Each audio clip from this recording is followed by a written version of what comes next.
తిరుమల శ్రీవారి లడ్డూ ప్రసాదాన్ని కల్తీ చేసి దొరికిపోయిన వైసీపీ నేతలు బుకాయిస్తున్నారని సోషల్ వెల్ఫేర్ బోర్డు చైర్మన్ పోతుల బాలకోటయ్య విమర్శించారు. సాక్షాత్తు సుప్రీంకోర్టు వేసిన సిట్ అధికారులే కల్తీ జరిగిందని తేల్చి చెప్పారని, అయినా మాజీ సీఎం జగన్ తప్పుదోవ పట్టించే విధంగా వ్యాఖ్యలు చేస్తున్నారని ఆగ్రహం వ్యక్తం చేశారు.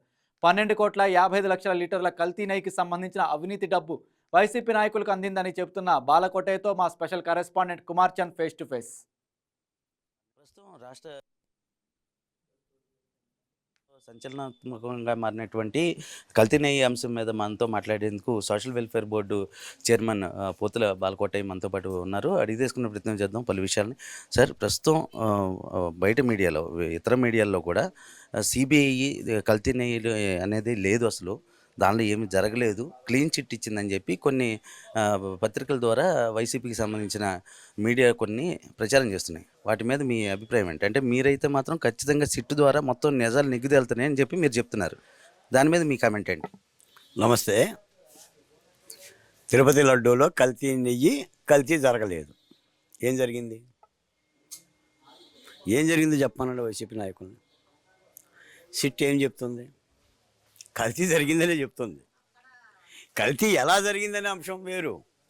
మీరు పాలలో నుంచి తీయాల్సిన నెయ్యిని, వెన్నలో నుంచి తీయాల్సిన నెయ్యిని కొబ్బరి నూనె వాడి, పామాయిల్ వాడి, రసాయనాలు వాడి, నెయ్యి వాసన సంబంధించిన కెమికల్స్ అన్నీ కూడా వాడి లడ్డూని కల్తీ చేశారని సిట్ చెప్పింది.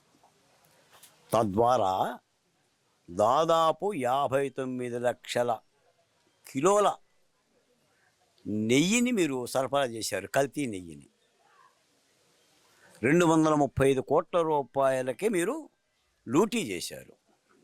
ఆ డబ్బుల్ని అందరికీ సర్దుబాటు చేసుకున్నారు. ఎవరెవరో ఏజెంట్లను పెట్టారు, బోలేబాబాని పిలిచారు, వైష్ణవిని పిలిచారు. అసలు పాలు అంటే పాల చుక్క కనిపించని నెయ్యి తయారు చేయమని నిబంధనలు కూడా సడలించుకున్నారు. ఇది సిట్టి చెప్పింది. ఇది ముఖ్యమంత్రి గారు చెప్పిన మాట కాదు, డిప్యూటీ ముఖ్యమంత్రి గారు చెప్పిన మాట కూడా కాదు. సిట్టు కూడా ఎందుకు చెప్పింది? సాక్షాత్తు సుప్రీంకోర్టే దేవదేవుడు కాబట్టి, వైకుంఠుడు కాబట్టి, అలాంటి వైకుంఠుడి మీద ఆరోపణలు రావటం మంచిది కాదు కాబట్టి, నిష్పక్షపాతంగా ఉండటానికి, శాస్త్రీయంగా విచారణ ఉండటానికి తన ఆధ్వర్యంలో సిట్ వేయమని చెప్తే ఆ సిట్టు ఈ విచారణ తెలిసింది. ఇది చంద్రబాబు నాయుడు గారు వేసే సిట్టు కూడా కాదు. ఇప్పుడు ఏం చేస్తున్నారు? నేను ఇందాక కూడా చెప్పాను, నేను కల్తీ జరిగింది కానీ జంతువులు కొయ్యి వాడలేదు. అయితే వాళ్ళు అనేది ఏంటంటే ఎన్డీడీబీ అంటే నేషనల్ డైరీ డెవలప్మెంట్ బోర్డు ద్వారా సిబిఐ అక్కడికి పంపించిన అనంతరం అక్కడ పరీక్ష చేసి అక్కడ ఏమీ లేదు, జంతువులకు సంబంధించిన కొవ్వు కలవలేదు అని చెప్పి వాళ్ళు నివేదిక ఇచ్చినట్టుగా అయితే మాత్రం బయట ప్రచారం జరుగుతుంది. దాని మీద ఏమంటారు? ఇప్పుడు జంతువుల కొవ్వు కలిసిందా, జంతువుల కొవ్వు కలవలేదని అంశం కాదు ఇక్కడ. లడ్డు కల్తీ జరిగిందా లేదా? ఇప్పుడు బంగారం చోరీ అయ్యిందా లేదా? నేను బంగారు నగలనేదో అపహరించాను, బంగారం నాకు తెలియదు అన్నట్టుగా ఉంది. కల్తీ జరిగిందని చెప్పింది, దానికి చెప్పాలి వైసీపీ నాయకులు. ఈ రోజు ఏంటంటే ఈ హిందూ భక్తుల్లో ఓట్లు పోతాయి అని చెప్పని, ఈ తిరుపతి అంశం మీద బలహీనపడిపోయామని చెప్పేసని దాన్ని కప్పిపుచ్చుకునేందుకు నేను చూస్తున్నాను జగన్మోహన్ రెడ్డి గారి మీడియాలో. జంతువుల కొవ్వు లేదు, మరి ఏముంది? కొబ్బరి నూనె ఉంది, పామాయిల్ ఉంది, సింథటిక్ ఆయిల్స్ ఉన్నాయి, కెమికల్స్ ఉన్నాయి. మరి కెమికల్స్ ఎలా కలుపుతావు అంటున్నా? నువ్వు 371 తీర్మానం ద్వారా నిబంధనలు ఎలా సడలిస్తామంటున్నా? యథార్థం ఏంటంటే రెడ్ హ్యాండెడ్గా పట్టుబడ్డారండి లడ్డూ విషయంలో. దొరికిపోయారు. సమాధానం చెప్పాలి. సమాధానం చెప్పడం చేతకాక ఏంటంటే రాజకీయ ఆరోపణలు చేస్తున్నారు. నేను అడుగుతున్నాను, నిజంగా ఒకవేళ అలాంటి కనుక అంశం కనుక ఉంటే జగన్మోహన్ రెడ్డి గారిని అసెంబ్లీకి రమ్మనండి, అసెంబ్లీలో చర్చిద్దామనండి, చర్చకి పెట్టమనండి, ముఖ్యమంత్రి గారికి స్పీకర్ గారు ఒక లేఖ రాయమనండి, నేను అసెంబ్లీకి వస్తాను, లడ్డూ అంశమైన చర్చకి నేను రెడీ అయినని. దమ్ముందా? రాగలడా? వచ్చి చర్చించవచ్చు కదా ప్రజాస్వామ్యంలో.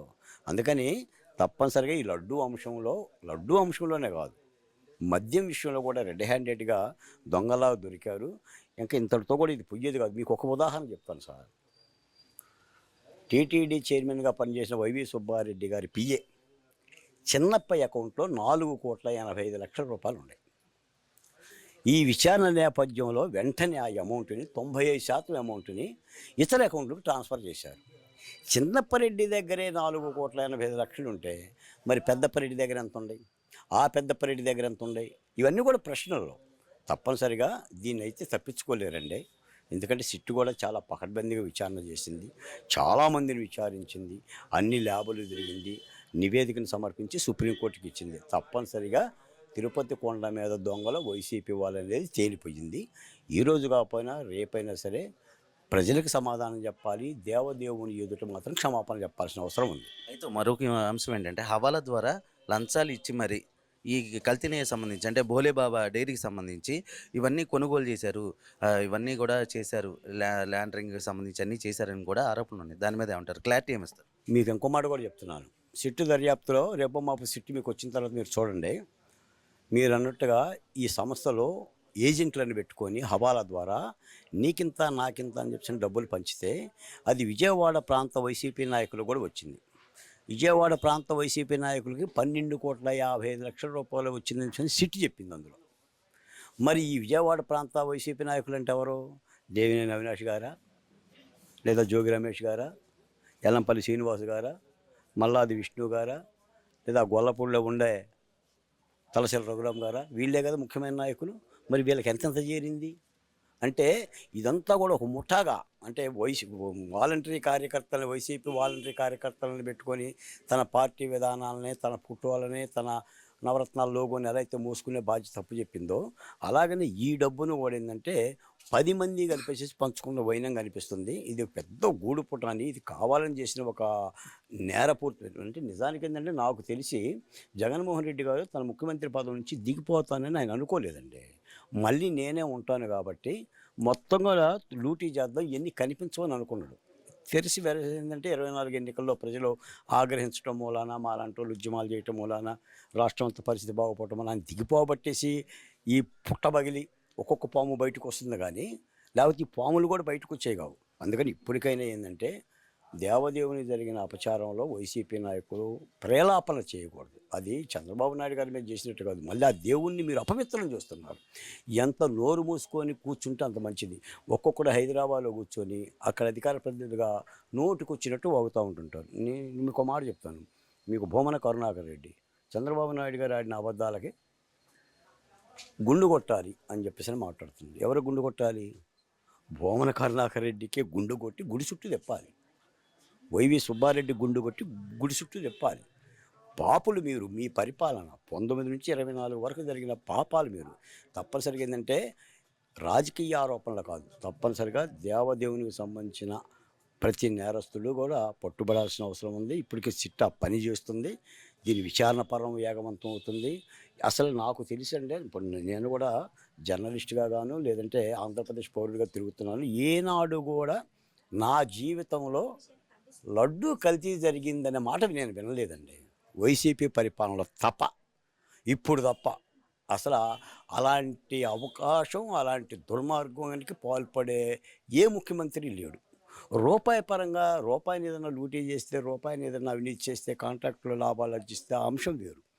ఏకంగా స్వామివారి లడ్డూని కల్తీ చేసి స్వామివారికి కూడా కల్తీ అయిన ప్రసాదాలను పెట్టారు అంటే మరి వీళ్ళ సాహసాన్ని, వీళ్ళ యొక్క పరిస్థితిని ఈ సందర్భంగా అర్థం చేసుకోవాలి. Thank you.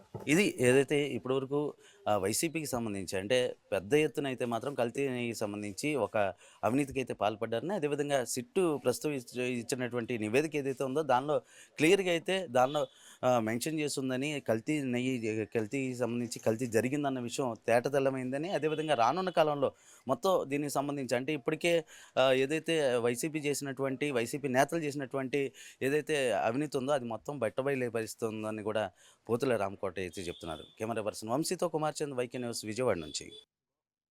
Please subscribe to YK TV Network. Please subscribe to YK TV. Please watch YK News. Don't forget to subscribe YK News channel